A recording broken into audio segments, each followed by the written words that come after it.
it's very much looking at things from a whole systems point of view, looking at the root causes, and really addressing it from that perspective. So our effort is very much in the same vein, and so we looked at something very, very fundamental. And I want to ask you guys one thing to consider, and then at the end of it, I'm going to share something with you. That is, how would you live your life if you weren't afraid of an uncertain future? Okay, so just hold that thought. I'm going to come back to it. And the key thing that we are addressing is, this country is founded on this concept of freedom. And we talk about freedom a lot. What does it really mean to be free? And do you really feel free when you buy your way through life? Everything, this is very fundamental to who we are right now, right? So everything's for sale, everything's negotiated, and we think that maybe this makes it easier to get what we want. Lifestyle as a service. We have a lot of these interesting things happening in the world, a lot of technical and innovations we can access. Or is that really the case? One side we should be really afraid of. George Carlin said back in the day, the poor are there to make the middle class shit scared, so they work for the rich. Or if you have too much of it, which is right now, there's a lack of confidence. People are moving all their assets to crypto, and they don't really know what crypto means. What if we looked at this thing a little differently? And I think that's what we started to propose. So we looked at something very fundamental to our existence, is how we transact in everyday life. Essentially, what we've created is a Netflix for lifestyle as a service. Everything that we use. So transportation, lodging, food. Okay, so there are people who are creating amazing enterprises, platform cooperatives. Many of you know what that is. And we essentially create a situation where you have access card where you top up. It creates a pool of resources. You match up with vendors or networks that share your values, and you trade however you want to trade. It could be two-way gifting. It could be a time purchase. It could be any number of things. And we can start to kind of create that. Now, that looks like a kind of a crazy undertaking. So what do? How does that really work? Well, kind of like, and the Swedes in the room will understand this, we're in this very interesting space technologically where we have the ability to create radical transparency and accountability in a way that we've never had before to date. Okay, which means that if all of us emptied out our wallets and knew exactly what we're about, yet without giving up private information, what would that world look like? And so it's kind of like a buffet. You don't overeat at a buffet, or you do overeat, but at the same time, everyone knows everything. Everyone can see everyone else's actions. So it actually naturally regulates itself just by that fact. You can see it. So this is basically a slide where it says, oh, this guy's looting a store, and this person is putting an umbrella over somebody.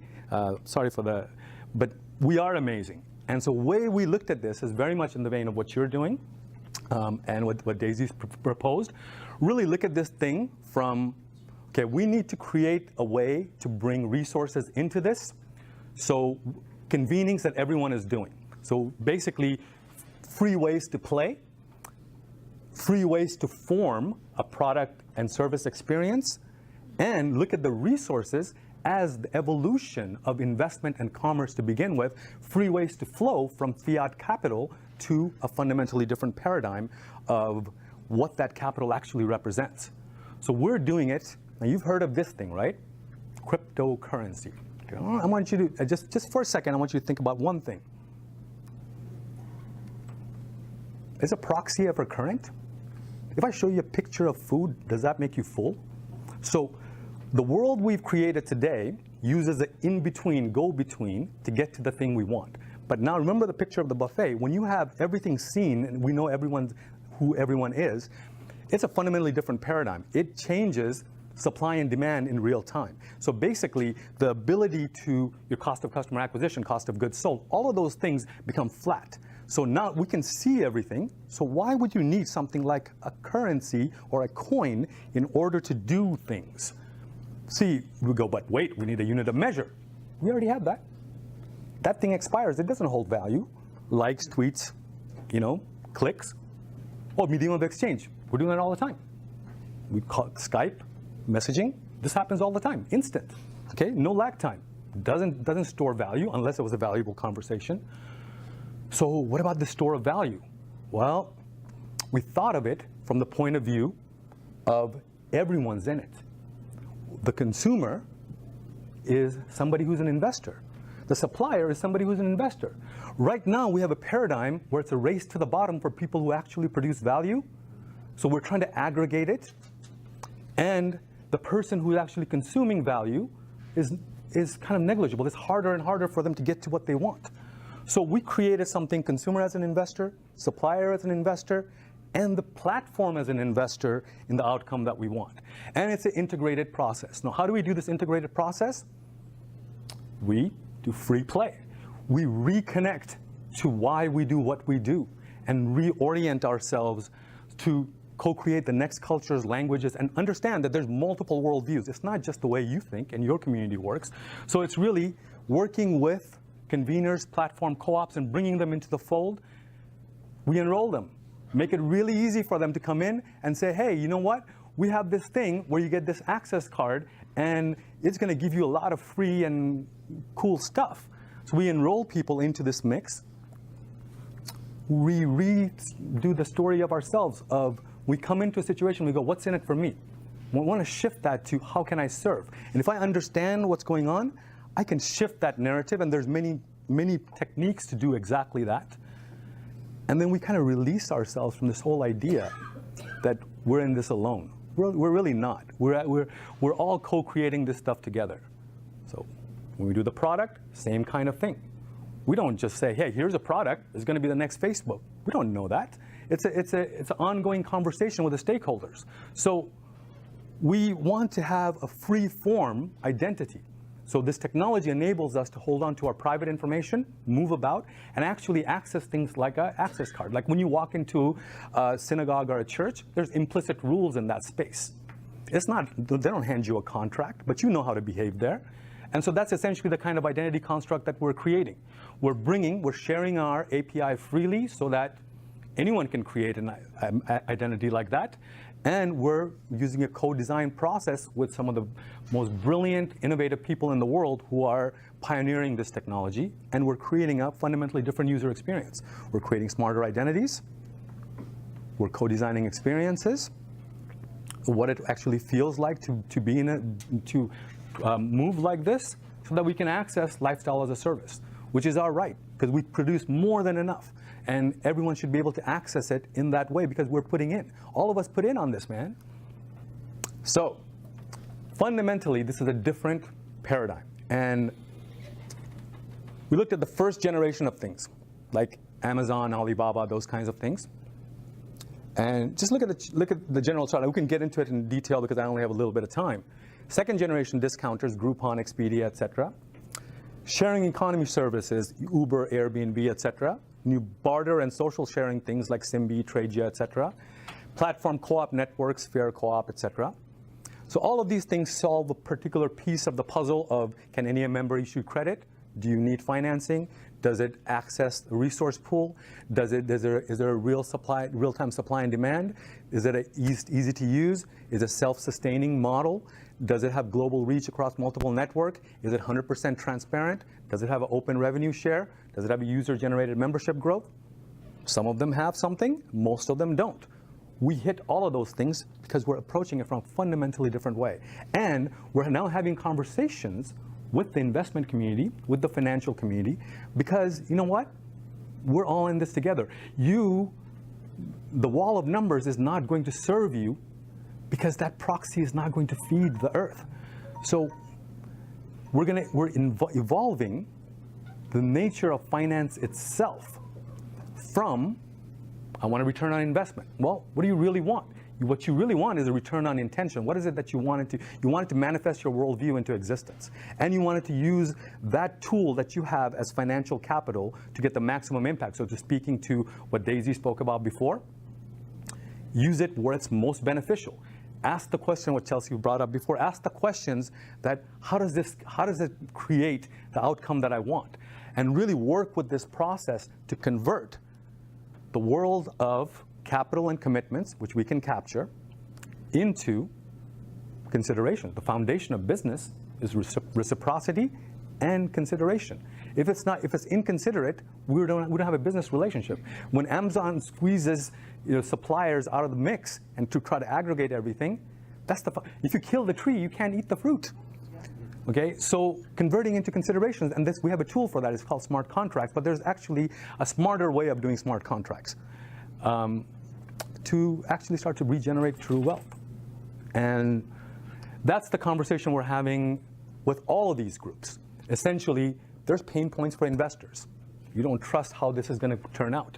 There's pain points for creators. There's pain points for consumers and seekers. We address every single one of those things because really this is about a collective conversation that we're all having together.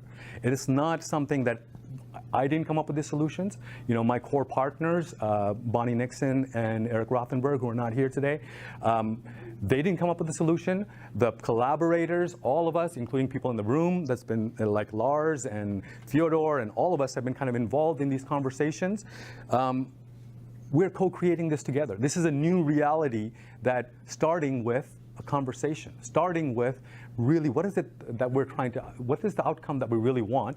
Let's have something that people can understand because of the way the world works. And let's have a point of reference and let's hit these points because there is a possibility for a true prosperity network. It used to be called family. And it's kind of it's both a dictatorship and a democracy. It doesn't have to be one way. There was a conversation we're having about the future of medicine, where is it allopathic or is it holistic? It's both. There's a time for this and time for that. And so that's essentially the paradigm that we are co-creating, and we're working with some of the most amazing people in the world, storytellers, culture hackers, technologists, Scepter, Holochain. There's a lot of these kind of interesting technological things, and they're contributing their time, energy, etc. And this is a part of conversation that I want to enroll you in if you really want to contribute towards working on the actual technical solution with us. Join us on our Slack channel, which is FYL, Free Your Life, thelove.slack.com, and I can invite you in. Or if you go to my website, which is www.thisisgrow.org, if you sign up and just mention FYL in the capture, and we can continue the conversation there. And that's really it. I'm just opening up the conversation so that we can participate and we can co-create a future that we can all live into. Now, I'm going to come back to what I shared with you before. What if you lived your life without fearing an uncertain future? Well, if you look at the world of finance, all the things that we come down to, how am I going to get funding for this? This uncertain future, what is fueling this greed and power? It's like, I don't know. Oh my God, what's going to happen? I need to make sure that, I'm going to break down your ladder so that my ladder is secure. I want to make sure that, I'm holding all these things. I want to put a fence around it. But you know what the reality is today? That all of these agreements of the past couple of hundred years, the rule of law is breaking down. The fundamentals that we believe is true actually are not technically true. We stopped having nation state the minute you had global commerce and supply chains were interlinked. So the idea that you put a fence around and defending with army is not really true. Our identity of who we are as people, industrious people, we don't have role-based things anymore. Are you a designer? Are you a storyteller? Are you a creator or an engineer? You're all of those things. It's not so much based on those kinds of, factory line identities anymore. Our own family identities we have mixed families. We have same-sex couples. We have all kinds of things. So thank you. But it really comes down to who are we? And who are we in relationship to others? And I think fundamentally who we are is love, because what we really want at the end of the day is to be loved love and to be loved in return. We just express it that to multiple cultural lenses. So what we really want to do is to empower each and every one of us to free your life. And that's it. Thank you, Ray.